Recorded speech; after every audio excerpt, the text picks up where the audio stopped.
போனா எங்க அண்ணன் உதயநிதியை பார்க்கலாம். பங்களாக்குள்ள ஏசி ரூம்ல போட்டுட்டு தூங்கிட்டு இருக்கேன்பா சொல்றதுக்கு கூட வெளியே வாட்ச்மேன் இல்ல. யார் தலைவர், யார் லீடரா இருக்க முடியும், யார் நம்மை வழி நடத்த முடியும்னு சொன்னா திரையில் இல்லாமல் தரையில் நிற்பவர் தான் நமக்கு தலைவராக இருக்க முடியும். அவர்தான் நம்மை வழி நடத்த முடியும். இன்னைக்கு இந்த வடிவேல் படத்துல ஒண்ணு கிரிக்கெட்டுக்கு ஆள் எடுப்பாங்க, பார்த்துருக்கீங்கல்ல? கோழி பிடிக்கிறவரு என்னென்னமோ ஆள் எடுப்பாங்க. எனக்கு அதை பார்த்த உடனே இப்போ ஞாபகம் வந்துச்சு. நீ ஆர்எஸ்எஸ்ல இருக்கியா, வா மாநில பொறுப்பு. நீ பிஜேபியில் இருக்கியா, வா உனக்கு ஒரு பொறுப்பு. நீ அதிமுகவில் இருந்துட்டு வந்திருக்கியா, வா உனக்கு ஒரு பொறுப்புன்னு வடிவேல் படத்தில் கிரிக்கெட்டுக்கு ஆள் எடுக்கிற மாதிரி இன்றைக்கு தோன்றிய கட்சிகள் எல்லாம் ஆள் எடுத்துட்டு இருக்காங்க, ஆள் பிடிச்சிக்கிட்டு இருக்காங்க. இவர்களை நாம் ஏன் எதிர்க்கிறோம்? பழசா இருந்தாலும் புதுசா இருந்தாலும் ஏன் எதிர்க்கிறோம்னு கேட்டா, அருமை சகோதரிகளே, சகோதரர்களே, குறிப்பாக மாணவர்களே, வந்திருக்கக்கூடிய இளைஞர்களே, தமிழ்நாட்டில் தான் நம்ம இவங்க எல்லாத்தையும் காமெடி சேனல் மாதிரி பார்த்துக்கிட்டு இருக்கோம். தமிழ்நாட்டில் தான் நம்ம இவங்க எல்லாத்தையும் கார்ட்டூன் சேனல் மாதிரி பார்த்துக்கிட்டு இருக்கோம். இவர்கள் காமெடி பீஸ் கிடையாது, அதிபயங்கரமானவர்கள், கலவரக்காரர்கள், வன்முறையாளர்கள்.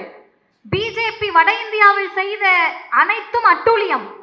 பெண்கள் மீது அவர்கள் நடத்திய கொடுமைகள் ஏராளம். இஸ்லாமிய மக்கள் மீது அவர்கள் தொடுத்தது போர். உங்களுக்கு திரை கவர்ச்சி இருக்கலாம், ஐயோ நம்ம அண்ணன் ஸ்டண்ட் மாஸ்டர் வச்சு சண்டை போடுறாருன்னு தெரியாமல் இருக்கலாம், உண்மையாகவே நம்ம அண்ணன் சண்டை போடுறாருன்னு நம்பிக்கிட்டு இருக்கலாம், ஐயோ ஹீரோயின் எல்லாம் அண்ணன் தான் போய் காப்பாற்றுறாரு போல நம்பிக்கிட்டு இருக்கலாம். நீங்கள் ஏதாவது நினச்சி புதுசாக ஆரம்பிக்கிற எந்த கட்சிக்கு போனாலும் சரி, அங்கு வகிக்கக்கூடிய மாநில பொறுப்பும் திமுகவில் வகிக்கக்கூடிய வட்ட செயலாளர் பொறுப்பும் இணையானது. இவரை கொண்டாட கொண்டாட இன எதிரிகள் கதறுகிறார்கள். அதனால் அவரை நாங்கள் கொண்டாடி கொண்டே இருப்போம். நம்ம அவங்க கூட சண்டை போட தேவையே கிடையாது. நான் பேரை கூட சொல்லல, பாத்தீங்களா? பேரை சொன்னா என்ன பண்ணிடுறாங்கன்னா, பாத்தியா எங்க பேரை சொல்லிட்டாங்க, பாத்தியா எங்க பேரை சொல்லிட்டாங்கன்னு இந்த போர்டு வைப்பாங்க, ஜாக்கிரதைன்னு. எது வேணா நீங்க முன்னாடி போட்டுக்கலாம். ஜாக்கிரதைன்னு வச்ச உடனே பத்தியா எங்களை பார்த்து பயந்து ஜாக்கிரதைன்னு போர்டு வச்சுட்டான்னு, அந்த மாதிரி இப்ப பேரை சொல்லிட்டோம்னா, இல்லை மறைமுகமா ஏதாவது பேசிட்டோம்னா வாண்டடா வந்து வண்டியில ஏறுற மாதிரி நானும் ரவுடி தான், நானும் ரவுடி தான். நீங்க சீன்ல கிடையாது. சிதம்பரம் தீட்சிதர்களுடைய கொட்டத்தை யாரும் அடக்க முடியவில்லையே என்ற ஏக்கத்திற்கு பதிலாக நேற்றைக்கு சென்னை உயர்நீதிமன்றம் சொல்லி இருக்கிறது, ஆமாம் தீட்சிதர்கள் தவறிழைத்திருக்கிறார்கள், கோவில் நிலத்தை சூறையாடி இருக்கிறார்கள், இந்து சமய அறநிலையத்துறையுடைய வேலை பணி திருப்திகரமாக இருக்கிறது என்று சென்னை உயர்நீதிமன்றம் சொல்லி இருக்கிறது. அப்படி கோவில் பூனைகளுடைய கொட்டத்தை அடக்கும் வகையில் இந்து சமய அறநிலையத்துறையினுடைய அமைச்சராக, மாவட்ட கழக செயலாளராக, ஆற்றல் வாய்ந்த செயல் வீரராக இருக்கக்கூடிய அன்பிற்குரிய அண்ணன் சேகர்பாபு அவர்கள் வருகை தர இருக்கிறார்கள். இப்படி பல சிறப்புகளை கொண்ட இந்த சென்னை கிழக்கு மாவட்டத்திற்கு உள்ளபடியே ஒரு சிறப்பு இருக்கு. அது என்ன சிறப்புன்னு கேட்டா, தமிழ்நாட்டில் எல்லா ஊர்களிலையும் துணை முதலமைச்சருடைய பிறந்த நாளை கொண்டாடுறாங்க. தமிழ்நாட்டில் எல்லா பகுதிகளிலும் இளைஞரணி செயலாளருடைய பிறந்த நாளை கொண்டாடுறாங்க. ஆனால் உங்களுக்கு என்ன சிறப்புன்னா, திராவிட முன்னேற்ற கழகத்தினுடைய தலைவரை சந்திப்பதற்கு முன்னால், திராவிட முன்னேற்ற கழகத்தினுடைய மற்ற அணி தோழர்களை சந்திப்பதற்கு முன்னால், தன்னுடைய தாயையும் தந்தையும் சந்திப்பதற்கு முன்னால் துணை முதலமைச்சர் சந்தித்தது சென்னை கிழக்கு மாவட்ட கழக தோழர்களை தான். நேற்றைக்கு காலை முதலில் அவர் உங்களை சந்தித்தார். இதனால சென்னை கிழக்குக்கு சிறப்பானா? இல்லை. இந்த கூட்டம் மட்டுமல்ல, எல்லா கூட்டத்திலையும் நான் பார்த்திருக்கேன். நாங்கள் பேசக்கூடிய அரசியலை புரிந்து கைத்தட்டக்கூடிய மகளிர் தோழர்கள் நிறைந்த அரங்கம் இந்த அரங்கம். அதே போல கடைசி வரிசையில் அமர்ந்திருக்கக்கூடிய தம்பிமார்கள், இளைஞரணியினுடைய தோழர்கள், எனக்கு தம்பி வயசு தான் இருப்பீங்க கடைசியில் இருக்கக்கூடியவங்க. இப்படி இருக்கக்கூடிய அனைத்து அணிகளையும் சேர்ந்தவர்கள் இந்த நிகழ்ச்சிக்கு வந்திருக்கோம். இப்போ எதுக்கு துணை முதல்வருக்கு பிறந்த நாள் நிகழ்ச்சி கொண்டாடுறோம்னா, கலைஞரின் பேரன் என்பதற்காகவா? இல்லை. முதல்வருடைய மகன் என்பதற்காகவா? இல்லை. இன்னும் மேலே போய் சொல்லுகிறேன், துணை முதல்வர் என்பதற்காகவா? இல்லை. இளைஞரணி செயலாளர்? இல்லை. எதுக்குன்னா, இவரை கொண்டாட கொண்டாட இன எதிரிகள் கதறுகிறார்கள். அதனால் அவரை நாங்கள் கொண்டாடி கொண்டே இருப்போம். முதல்ல அண்ணன் உதயநிதி அவர்களை அடையாளப்படுத்தினது யாருன்னு கேட்டா திமுக கிடையாது. அண்ணன் உதயநிதி அவர்களை அடையாளப்படுத்தினது தமிழ்நாட்டினுடைய முதலமைச்சர் கிடையாது. அண்ணன் உதயநிதி அவர்களை அறிமுகப்படுத்தினது நம்ம இல்ல. கருப்பு சிவப்பு கரவேட்டி கட்டின நம்ம ஆளுங்க அண்ணன் உதயநிதியை அறிமுகப்படுத்தல. அவரை யாரு அடையாளப்படுத்தினாங்கன்னு சொன்னா, ஐயோ கலைஞரோடு முடிஞ்சிருச்சுன்னு பார்த்தோம், ஸ்டாலின் வந்தாரு, இவரோடையாவது முடிச்சுக்கலான்னு பார்த்தோம், இனப்பகை முடிகின்ற வரை தலைவர்கள் உருவாகுவார்கள், அது அண்ணன் உதயநிதியாக இருப்பார் என்று இன எதிரிகள் அடையாளப்படுத்தினார்கள். ஆரியம்தான் அண்ணன் உதயநிதி அவர்களை நமக்கு வலுவான தலைவராக அடையாளப்படுத்தியது. யோசிச்சு பாருங்க, நேற்றைக்கு பெரியார் திடலில் தான் அந்த நிகழ்ச்சி நடந்தது. இங்க நான் வந்த உடனே பார்த்தேன், சென்னை கிழக்கு ஒரு மாதிரியான ஊரு, எல்லா வெரைட்டிலையும் இருப்பீங்க. எப்படின்னு கேட்டா, முதல்ல நான் வந்தோன்னே அந்த அறைக்கு கூட்டிட்டு போய் உட்கார வச்சிருந்தாங்க. அண்ணன் ஒருத்தர் வேக வேகமாக உள்ள வந்தாரு. நான் உட்காந்துருக்கேன், அதெல்லாம் அவர் கண்டுக்கல. ஃபோன் வந்துச்சு, ஸ்பீக்கரை போட்டு கையில் பேப்பர் எடுத்து, இந்த முன் வரிசையில் இருக்கார் அண்ணன், இப்பயும் அந்த வேலை தான் பார்த்துட்டு இருக்காரு. வேக வேகமாக பேப்பர் எடுத்து பேனால எந்த பகுதி சொல்லு அப்படின்ட்டு நோட் பண்ணிட்டே இருந்தார். நான் ஃபோனை வைக்கிற வரைக்கும் பொறுமையாக இருந்துட்டு, எஸ்ஐஆர் வேலை அண்ணன்னு கேட்டேன். ஆமாம்மா இப்பயும் அதாம்மா பார்த்துட்டு இருக்கேன்னாரு. என்னென்ன பொறுப்பில் இருக்கீங்கன்னு. வட்ட செயலாளர்னாரு. ஒன்று தெரிஞ்சுக்கோங்க, இளைஞர்கள் நிறைய பேர் வந்திருக்கீங்க, உங்களுக்கு திரை கவர்ச்சி இருக்கலாம். ஐயோ நம்ம அண்ணன் ஸ்டண்ட் மாஸ்டர் வச்சு சண்டை போடுறாருன்னு தெரியாமல் இருக்கலாம், உண்மையாகவே நம்ம அண்ணன் சண்டை போடுறாருன்னு நம்பிக்கிட்டு இருக்கலாம். ஐயோ ஹீரோயின் எல்லாம் அண்ணன் தான் போய் காப்பாற்றுறாரு போல நம்பிக்கிட்டு இருக்கலாம். நீங்கள் ஏதாவது நினச்சி புதுசாக ஆரம்பிக்கிற எந்த கட்சிக்கு போனாலும் சரி, அங்கு வகிக்கக்கூடிய மாநில பொறுப்பும் திமுகவில் வகிக்கக்கூடிய வட்ட செயலாளர் பொறுப்பும் இணையானது. அவர் என்னென்ன பொறுப்புன்னு கேட்ட, வட்ட செயலாளர்மானாரு. அவர் சொன்ன தகவல் இருக்குல்ல, என்னப்பான்னு கேட்டார்ல, நான் அடித்து சொல்லுகிறேன், தமிழ்நாட்டில் படித்து பட்டம் பெற்று முனைவர் பட்டம் பெற்றவர்கள் கூட எஸ்ஐஆர் பற்றிய புரிதல் இல்லாமல் இருக்கின்ற போதே திமுகவின் பகுதி கழக செயலாளர்களும் வட்ட செயலாளர்களும் கிளை செயலாளர்களும் தெரு தெருவா வீதி வீதியா போய் வாக்குரிமைக்காக போராடி கொண்டிருக்கிறார்கள். எனக்கு ஓட்டு போடுன்னு அவங்க போராடல, எல்லாரும் ஓட்டு போடு, யாருக்கும் ஓட்டு போடும் போது ஓட்டுரிமை இருக்கணும்ல, போடு. இன்னொன்று, இங்கே வந்து உட்காந்து பார்த்தேன், அம்மா 2வது வரிசையில் முதல் ஆளாக உட்காந்துருக்காங்க. நானும் கருப்பு, அம்மாவும் கருப்பு சேலை. இந்த 2 கருப்புக்கும் ஒரே ஒரு என்ன வித்தியாசம்னு கேட்டால், அம்மா சாமிக்காக கருப்பு போட்டிருக்காங்க, நான் ஐயா ராமசாமி பெரியாருக்காக கருப்பு போட்டிருக்கேன். அவ்வளோதான் வித்தியாசம். இப்போ எங்கள் 2 பேருடைய கருப்பு எந்த கருப்போடு இணையுதுன்னு சொன்னால், இப்படி துடிப்போடு செயல்படக்கூடிய வட்ட செயலாளர்களும் கடவுள் இல்லை என்று சொல்லக்கூடிய மதிவதனையும், அம்மா வந்து ரொம்ப பக்தி பரவசமாக இருக்காங்க. எங்கள் அம்மாவும், எங்கள் அம்மானா எங்கள் அம்மா மதிவதனியின் அம்மா கோவிலுக்கு சென்றாருன்னு தம்ப்நெயில் போட்டு விட்றாதீங்க. இங்கே இருக்கிற அம்மாவும் எங்கள் அம்மா தான், பார்ப்பனர் அல்லாத சமூகத்தை சார்ந்த எல்லா அம்மாவும் எங்கள் அம்மா தான். இந்த அம்மாவும் எந்த கருப்போடு இணைகிறோம்னு சொன்னால், நேற்றைக்கு காலை ஐயோ பிறந்தநாள் அன்னைக்கு கருப்பு புள்ளி வச்சு கூட ட்ரெஸ் எடுக்க விட மாட்டாங்க. சாஸ்திர சம்பிரதாயத்தில் கருப்பு கோடோட கூட எடுக்க விட மாட்டாங்க. எங்கள் அண்ணன் உதயநிதி கருப்புடையோடு இருந்தார், நாள் முழுவதும் இருந்தார். கருப்பு எங்கள் அடையாளம். அது இன எதிரிகளுக்கான செய்தி. வெள்ள சட்டை ஆட்சி வரும் போகும், ஐயா அண்ணா வகுத்த கொள்கை போகாது நிற்கும் என்ற முத்தமிழறிஞர் கலைஞருடைய பேரன் அதனால கருப்பு சட்டையோடு தன்னை அடையாளப்படுத்தி கொண்டார். இப்ப என்னன்னு கேட்டா, கருப்பு அபசகுணம் இல்லையா? ஐயோ கருப்பு போட்டிருக்காரு, என்ன சாமி நம்பிக்கை இருக்க எங்க அக்காமாரோ அண்ணன்மாரோ தயவு செஞ்சு நினைச்சிடாதீங்க. அது என்ன தெரியுமா? கருப்பு கருப்பு வெளிச்சம் இல்லை, இருள் இல்லை. காவி என்ற பாசிச இருள் சூழாமல் இருக்கணும்னா கருப்பு தான் தமிழ்நாட்டின் வெளிச்சம். தமிழ்நாட்டுக்கு வெளிச்சத்துக்கான ஒரு நிறம் இருக்கும்னா அது கருப்பும் சிவப்பும் தான். அதை அண்ணன் உதயநிதி அவர்கள் நமக்கு சொல்லலைங்க, நேத்துல இருந்து கதறிக்கிட்டு இருக்காங்க. இது என்ன? ஒருவர் முதல்ல என்ன கேட்டாங்க, டிஷர்ட் போடலாமான்னு கேட்டாங்க. இப்போ என்ன கேட்குறாங்க, கருப்பு போடலாமான்றாங்க. நாங்கள் சொல்லுகிறோம், சாகின்ற வரை லுங்கியோடு இருந்து செத்தவர் எங்கள் ஐயா பெரியார். அதுக்கு அவர்கிட்ட காரணம் இருந்துச்சு. இங்க இருக்கக்கூடிய பிற்படுத்தப்பட்ட, மிகவும் பிற்படுத்தப்பட்ட பட்டியலின மக்கள், இன்னும் சொல்ல போனால் இஸ்லாமிய மக்கள் இங்க வந்திருக்கீங்க, சிறுபான்மையினர்களுடைய உடையாக லுங்கிய சொன்னாங்க.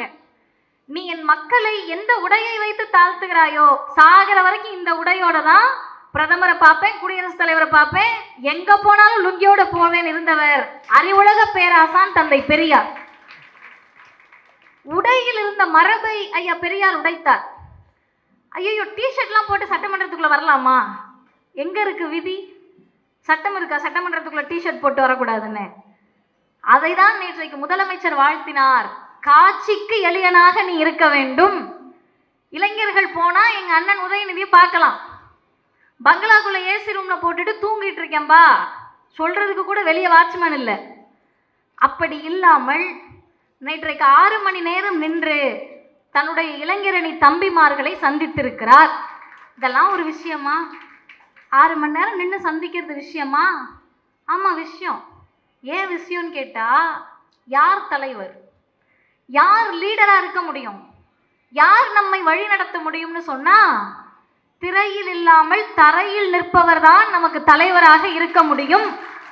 அவர்தான் நம்மை வழி நடத்த முடியும். சரிங்க, இதுக்காக அவர் பிறந்த நாள்? அதுவும் கிடையாது. இதை விட முக்கியமான ஒரு விஷயம் இருக்கு. இன்னைக்கு இந்த வடிவேல் படத்துல ஒன்று கிரிக்கெட்டுக்கு ஆள் எடுப்பாங்க, பார்த்துருக்கீங்கல்ல? கோழி பிடிக்கிறவர் என்னென்னமோ ஆள் எடுப்பாங்க. எனக்கு அதை பார்த்த உடனே இப்போ ஞாபகம் வந்துச்சு. நீ ஆர்எஸ்எஸ்ல இருக்கியா, வா மாநில பொறுப்பு. நீ பிஜேபியில் இருக்கியா, வா உனக்கு ஒரு பொறுப்பு. நீ அதிமுகவில் இருந்துட்டு வந்திருக்கியா, வா உனக்கு ஒரு பொறுப்புன்னு வடிவேல் படத்துல கிரிக்கெட்டுக்கு ஆள் எடுக்கிற மாதிரி இன்றைக்கு தோன்றிய கட்சிகள் எல்லாம் ஆள் எடுத்துட்டு இருக்காங்க, ஆள் பிடிச்சிக்கிட்டு இருக்காங்க. இவர்களை நாம் ஏன் எதிர்க்கிறோம்? பழசா இருந்தாலும் புதுசா இருந்தாலும் ஏன் எதிர்க்கிறோம்னு கேட்டா, அருமை சகோதரிகளே, சகோதரர்களே, குறிப்பாக மாணவர்களே, வந்திருக்கக்கூடிய இளைஞர்களே, தமிழ்நாட்டில் தான் நம்ம இவங்க எல்லாத்தையும் காமெடி சேனல் மாதிரி பார்த்துக்கிட்டு இருக்கோம். தமிழ்நாட்டில் தான் நம்ம இவங்க எல்லாத்தையும் கார்ட்டூன் சேனல் மாதிரி பார்த்துக்கிட்டு இருக்கோம். இவர்கள் காமெடி பீஸ் கிடையாது, அதிபயங்கரமானவர்கள், கலவரக்காரர்கள், வன்முறையாளர்கள். பிஜேபி வட இந்தியாவில் செய்த அனைத்தும் அட்டூழியம். பெண்கள் மீது அவர்கள் நடத்திய கொடுமைகள் ஏராளம். இஸ்லாமிய மக்கள் மீது அவர்கள் தொடுத்தது போர். இத்தனையும் செஞ்சுவிட்டு தமிழ்நாட்டுக்குள்ள கால் வைக்க வந்தா ஷாக் அடிக்கிற மாதிரி பெரியார் இருக்காரு. பார்டருக்குள்ள வந்தா திராவிடர் இயக்கம் வளவிடாம தடுக்குது.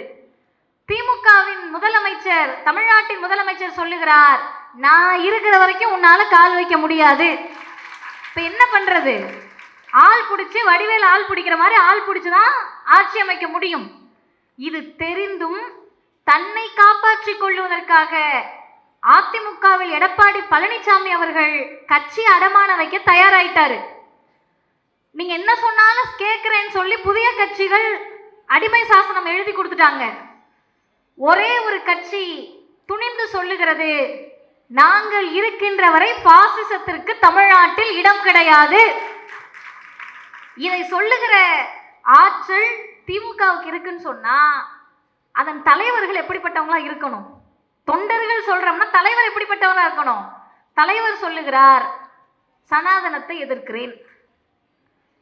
சனாதனத்தை எதிர்த்தன்னா உன் அமைச்சர் பதவியை காலி பண்ணிடுவோம், சனாதனத்தை எதிர்த்தன்னா உன்னைய காலி பண்ணிடுவோம், தலைக்கு விலை வைக்கிறோம். இவர் சொல்லுகிறார், என்ன பண்ணாலும் சரி, சொன்ன சொல்லில் புள்ளி கூட மாறாது, ஆம் நான் சனாதனத்தை எதிர்க்கிறேன் சொன்னவர் இளம் தலைவர் அண்ணன் உதயநிதி ஸ்டாலின் அவர்கள். இன்னைக்கு கேட்குறாங்க, என்னங்க அவர் கொள்கையோடு இருக்கிறார்? பட்டியலிட்டு சொல்லுகிறேன், அருமை சகோதரிகளே, சகோதரர்களே, தந்தை பெரியார், அண்ணா, கலைஞர், இதான நமக்கு வரிசை. பெரியார் என்ன பண்ணாருன்னு நான் சொன்னா நாள் பத்தாது. ஒன்னே ஒன்று சொல்றேன். இங்க பெண்கள் இத்தனை பேர் உட்கார்ந்துருக்கீங்க, எல்லாரும் இன்னைக்கு படிக்கிறோம், வேலைக்கு போறோம், நல்ல துணிச்சலோடு இருக்கும், அதுல எல்லாம் மாற்று கருத்து இல்லை. ஆனால் நமக்குள் இருக்கக்கூடிய கவலைகளை பேசுவதற்கு இடமில்லாமல் இருந்தபோது தந்தை பெரியார் சொன்னார், படிங்கம்மா, வேலைக்கு போங்கம்மா, சம்பாதிங்கம்மா, துணிச்சலோடு இருங்கம்மா, பிடிச்சவங்களை கல்யாணம் பண்ணிக்கங்கம்மான்னாரு. இந்த படிக்கிறது, வேலைக்கு போறது, சம்பாதிக்கிற வரைக்கும் கூட குடும்பம் ஏத்துக்குச்சு. பிடிச்சவனை கல்யாணம் பண்றதா?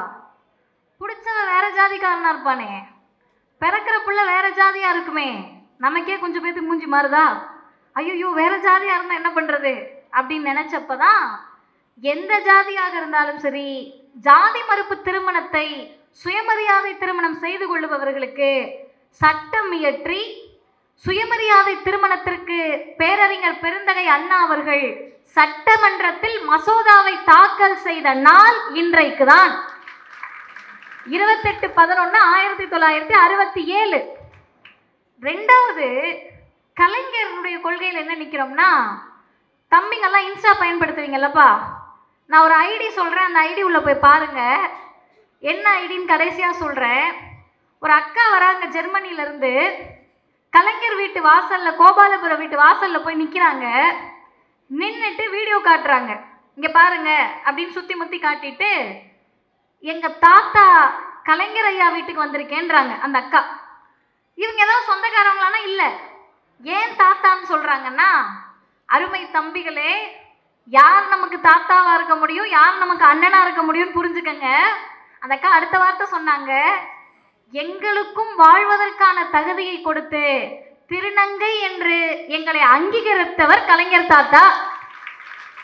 சொல்லிட்டு அடுத்து சொல்றாங்க, இந்த வீட்டு வாசல், கலைஞருடைய வீடை பார்த்திருப்போம், மழை வந்தால் கூட தண்ணீர் நிற்கக்கூடிய அளவிற்கு தான் அத்தனை முறை முதலமைச்சராக இருந்தவருடைய வீடு. இங்க வழி விட்டுருக்காங்க எங்களுக்கு. இந்த வீட்டுக்குள்ள எத்தனை பெரியவங்கெல்லாம் வந்திருப்பாங்க. இன்னைக்கு என்னை போல சிறியவளும் இந்த வீட்டுக்குள்ள வரேன், இங்க பாருங்கன்னு கேமராவை தூக்கி காட்டுறாங்க. 2 தென்னை மரம் இருக்கா, இந்த மரத்தை கூட கலைஞர் வெட்டல. இதை எப்படி வாழ வைக்கிறாரோ அதே போல் நம்மையெல்லாம் வாழ வைத்தவர் கலைஞர் தாத்தா அப்படின்னு அந்த அக்கா சொல்றாங்க. யாருங்க இவங்க சொந்தம் கொண்டாடுறாங்களேன்னா, ஜாதியால் மதத்தால் கலைஞர் இவருக்கு தாத்தா முறை இல்லை. எதனால் கலைஞர் தாத்தா முறைன்னு கேட்டா, திருநங்கைகளுக்கு நலவாரியத்தை முதலாக இந்தியாவில் தொடங்கிய தலைவர் முத்தமிழறிஞர் டாக்டர் கலைஞர் அவர்கள். இருப்பதிலேயே விழிப்பு நிலையில் இருக்கக்கூடிய மக்கள், சென்னை கிழக்கு பகுதியில் நான் வந்த கூட்டத்தில் பார்த்துருக்கேன், இதில் கூட இருக்கலாம், முன் வரிசையில் உட்கார்ந்து கூட்டம் கேட்குறவங்க எங்கள் அக்காக்களாக தான் இருப்பாங்க. அவங்க எந்த துணிச்சலோடு வந்து உட்கார்ந்துருப்பாங்கன்னா, பேட்டி கொடுக்கிறார்கள், சேப்பாக்கத்தில் எங்கள் அண்ணன் உதயநிதி எங்களை நல்லா பார்த்துக்கிறாருன்றாங்க. அந்த திருநங்கை அக்காமார்கள், திருநம்பிகளாக இருக்கக்கூடிய அண்ணன்மார்கள், மாற்றுத்திறனாளி சகோதரர்கள், பெண்கள், சிறுபான்மையினர், பிற்படுத்தப்பட்ட மிகவும் பிற்படுத்த பட்டியலின பழங்குடியின மக்கள் என்று அனைவருக்குமான ஆட்சியை நான் தருகிறேன் என்று சொல்லக்கூடிய முத்துவேல் கருணாநிதி ஸ்டாலின் என்ற முதலமைச்சர். இது எல்லாம் நீங்க லைன் பண்ணி பார்த்தீங்கன்னா ஆரியத்திற்கு எதிரானது, பார்ப்பனியத்திற்கு எதிரானது. இவங்களோட சண்டையை முடிச்சுக்கலான்னு பார்த்தப்ப இவங்களே தேவலை. அவங்க அப்பாவாத அமைதியாக தான் அடிப்பார், சத்தம் இல்லாமல் ஊமை குத்தாதான் குத்துவார். இந்த பையன் அப்படி கிடையாது, ஸ்ட்ரைட் ஃபார்வர்டாக அடிக்கிறாரு, அறிவு திருவிழா நடத்துறாரு.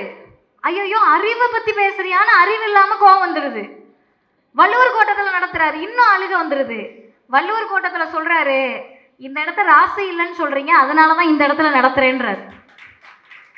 இது எல்லாம் ஆரிய பார்ப்பனியத்தை எரிச்சல் அடைய செய்கிறது, கடுப்பாக்குது, கதற. அந்த கதறலுக்கு நேர் எதிரான கொள்கையை கொண்டது திராவிடம் என்ற மனிதத்தை பேசக்கூடிய சித்தாந்தம், கொள்கை. அதை அண்ணன் உதயநிதி ஸ்டாலின் அவர்கள் தூக்கி பிடிக்கிறார். இறுதியாக ஒரே ஒரு செய்தியை சொல்லி நான் நிறைவு செய்கிறேன். நடக்கிற சண்டை, போர், பெரிய சண்டை. இதுல திமுகவை எதிர்க்கிறது தான் கொள்கைன்னு நிறைய பேர் வராங்கல்ல, அவங்கெல்லாம் லைன்ல நிக்கட்டும். ஏற்கனவே வந்த எல்லாத்துக்கும் நம்ம தான் மணிமண்டபம் கட்டிக்கிட்டு இருக்கோம், ஏற்கனவே வந்த எல்லாத்துக்கும் நம்ம தான் மலர் வளையம் வச்சுக்கிட்டு இருக்கோம், ஏற்கனவே வந்த எல்லாருக்கும் நம்ம தான் அவங்க பேர்ல பல்கலைக்கழகம் வைக்கணும்னு ஆளுநர்கிட்ட சண்டை போட்டுக்கிட்டு இருக்கோம். இவங்க எல்லாம் லைன்ல நிக்கட்டும். நம்ம சண்டை இவங்க கூட கிடையாது, நம்ம சண்டையே வேற. நம்ம போட்டுட்டு இருக்க சண்டை, நிற்கக்கூடிய தம்பிகளுக்கு சொல்லுகிறேன், உங்களுடைய தலைமுறையை சார்ந்தவள் என்ற கவலையோடு சொல்லுகிறேன், அடுத்து பிறக்கிற நம்ம புள்ள படிக்கணும்னா திமுக என்ற கட்சி ஆட்சி அமைத்தே தீர வேண்டும். இந்த சுயமரியாதை பகுத்தறிவு உணர்வோடு கலவர பாஜகவை காலூன்ற விடாமல் தடுக்க வேண்டும் என்றால் திமுக ஆட்சி அமைத்தே தீர வேண்டும். ஏங்க நீங்க திகாரவங்க திமுகவுக்கு பிரச்சாரம் பண்றதுதான் உங்க வேலையா? எங்கள் கழகத்தின் தலைவர் ஆசிரியர் ஐயா வீரமணி அவர்கள் டிக்ளேர் பண்ணியிருக்காரு, அடுத்த 6 மாதத்திற்கு திராவிட மாடல் முதலமைச்சரை ஆட்சி கட்டிலில் மீண்டும் அமர வைப்பதுதான் பெரியாரியவாதியாக நம்முடைய பணி. ஏன்னு கேட்டா, நிதி கொடுக்க மாட்டேன்னு பிஜேபி சொல்லுது, கேள்வி கேட்க நாதி இல்லை. நீட்டை கொண்டு வந்து டாக்டராக விட மாட்டேன்றாங்க, கேள்வி கேட்க எதிர்கட்சிக்கு எதுவும் இல்லை. புதிய கல்விக் கொள்கையை கொண்டு வர வேண்டாங்க, அப்படின்னா என்னன்னே ஐயா எடப்பாடிக்கு தெரியாது. எஸ்ஐஆர் சார் சார் சார்ன்னு ராத்திரி தூங்கினா கூட சாரை பற்றியே பேசி பேசி எஸ்ஐஆர்னா அவர் பக்கத்து வீட்டுக்காரோ எதிர்த்த வீட்டுக்காரோன்னு நினச்சிக்கிட்டு இருக்காங்க. எந்த பிரச்சனையும் இல்லாமல் சொகுசா அரசியல் பண்ணணும்னா அதிமுகவில் தான் பண்ண முடியும். ஆனால் உங்கள் நிலைமையை நினச்சா எனக்கு கொஞ்சம் கஷ்டமாக தான் இருக்குது. ஆளுங்கட்சியாக இருந்தால் நிறைய வேலை, எதிர்கட்சியாக இருந்தால் ரொம்ப நிறைய வேலைன்னு வேலை பார்த்து கொண்டே இருக்கக்கூடியவர்களாக திராவிட முன்னேற்ற கழகத்தை சார்ந்தவர்கள் இருக்கிறார்கள். இதை நான் மேடைக்காக சொல்லலை, இன்னைக்கு நிகழ்ச்சியில் பேசுறதுக்காக கொஞ்சம் யோசிச்சப்ப ஆளுங்கட்சியாக இருக்கிறப்ப பின்னி பெடல் எடுக்கிறாங்க, டெய்லி ஒரு வேலை. சரி, எதிர்கட்சியாக இருந்தால் இன்னைக்கு அதிமுகலாம் கூட்டம் போட்டு நான் எங்கேயும் பார்க்கல, தமிழ்நாடு ஃபுல்லாக நிகழ்ச்சிக்கு போயிட்டு தான் இருக்கோம். ஆளுங்கட்சியாக இருக்கப்பயும் அவங்க கூட்டம் போடல, எதிர்கட்சியாக இருக்கப்ப சுத்தம் ஒரு பக்கமும் கூட்டங்கள் பேனவே கிடையாது. இப்போ என்னதான் பண்ற? அவ்வளவு சொகுசு அரசியல். வர வேண்டியது ஒரு பேட்டி கொடுத்து வீட்டுக்கு போயிட வேண்டியது. இன்னொருத்தருக்கு அதுவும் இல்லை, பேட்டி கொடுக்க கூட தேவை கிடையாது. அப்படி இருக்கப்ப நேற்றைக்கு முதல் நாள் அண்ணன் உதயநிதி சொன்ன அந்த செய்தியோடு நிறைவு செய்கிறேன். நல்லா கேட்டுக்கங்க, ஆழமா கேட்டுக்கங்க. அவர் பேசுகிறார், சவுத் ரைசிங் சம்மிட் அப்படின்ற ஒரு நிகழ்ச்சியில, as long as the attempts to centralization continues, as long as the rights, state rights are denied, as long as the state autonomy is denied. இதெல்லாம் என்ன தமிழ் அர்த்தம்னா, எப்போது வரை இவர்கள் மையப்படுத்தக்கூடிய அந்த வேலையை எல்லாவற்றையும் ஒன்றிய அரசு குவிக்கக்கூடிய அதிகார குவியலை செய்துகிறதோ, எதுவரை மாநில அரசினுடைய உரிமை பறிபோகிறதோ அது வரைக்கும் என்னங்க பண்ணுவீங்கன்னு கேட்டா, நல்லா கேட்டுக்கங்க. அண்ணன் உதயநிதி சொல்லுகிறார், DMK and our leader will stand, speak and fight at the forefront. உங்களிடத்தில் தான் நாங்கள் இதை பேச முடியும், அனைத்தையும் புரிந்து வைத்த இந்த தோழர்கள்ட்ட தான் நாங்கள் சொல்ல முடியும். அண்ணன் உதயநிதி சொல்லுகிறார், இதையெல்லாம் நீ செய்கின்ற வரை பிஜேபி எதிர்த்து, ஒன்றிய அரசை எதிர்த்து, பாசிசத்தை எதிர்த்து, ஆர்எஸ்எஸ் எதிர்த்து எழுவோம், பேசுவோம், சண்டை போடுவோம், முன்வரிசையில நின்று. அதுக்கு அடுத்து அவர் சொன்னதுதான் முக்கியம். அவர் voice is not just for Tamil Nadu but for the entire India. தமிழ்நாட்டுக்காக மட்டும் திமுககாரவங்க கத்தல, திராவிடர் இயக்கம் சண்டை போடல, ஒட்டுமொத்த இந்தியாவினுடைய கூட்டாட்சிக்காக உறக்க பேசிக் கொண்டிருக்கிறோம், போர் புரிந்து கொண்டிருக்கிறோம். அந்த போரில் முன்வரிசையில் நிற்கிறார். Stand, speak, fight. உன் கொள்கை என்ன? Run run run. பிடிச்சேன் பாரு ஓட்டோன்ற மாதிரி நீ ஃப்ளைட்டை பிடிச்சி ஓடுறாரு. உனக்கும் எங்களுக்கு சண்டையே கிடையாது. நான் தெளிவா சொல்றேன், நம்ம அவங்க கூட சண்டை போட தேவையே கிடையாது. நான் பேரை கூட சொல்லல, பாத்தீங்களா? பேரை சொன்னா என்ன பண்ணிடுறாங்கன்னா, பாத்தியா எங்க பேரை சொல்லிட்டாங்க, பாத்தியா எங்க பேரை சொல்லிட்டாங்கன்னு இந்த போர்டு வைப்பாங்க, ஜாக்கிரதைன்னு. எது வேணா நீங்க முன்னாடி போட்டுக்கலாம். ஜாக்கிரதைன்னு வச்ச உடனே பாத்தியா எங்களை பார்த்து பயந்து ஜாக்கிரதைன்னு போர்டு வச்சுட்டான்னு. அந்த மாதிரி இப்ப பேரை சொல்லிட்டோம்னா, இல்ல மறைமுகமா ஏதாவது பேசிட்டோம்னா, வாண்டடா வந்து வண்டியில ஏறுற மாதிரி நானு ரவுடி தான். நீங்க சீன்ல கிடையாது. நாங்க போட்டுக்கிட்டு இருக்க சண்டை ஆரியத்தோடு, ஆர்எஸ்எஸோடு, ஒன்றிய பாசிசத்தோடு, பிஜேபியோடு. அதை எதிர்த்து நிற்கக்கூடிய ஆற்றல், துணிச்சல் இன்னும் நூற்றாண்டுக்கு இந்த கருத்தியலை, தந்தை பெரியாரை, சுயமரியாதையை, பகுத்தறிவை, பேரறிஞர் பெருந்தகை அண்ணாவின் மாநில சுயாட்சியை, முத்தமிழறிஞர் கலைஞருடைய மொழி உரிமையை தூக்கி பிடிக்கக்கூடிய ஆற்றல் தமிழ்நாட்டின் துணை முதலமைச்சர் அன்பிற்குரிய அண்ணன் உதயநிதி ஸ்டாலின் அவர்களுக்கு இருக்கிறது. கொண்டாடுவோம், கொண்டாடுவோம், கொண்டாடி தீர்ப்போம், உச்சி முகர்ந்து கொண்டாடுவோம். வாய்ப்புக்கு நன்றி, வணக்கம்.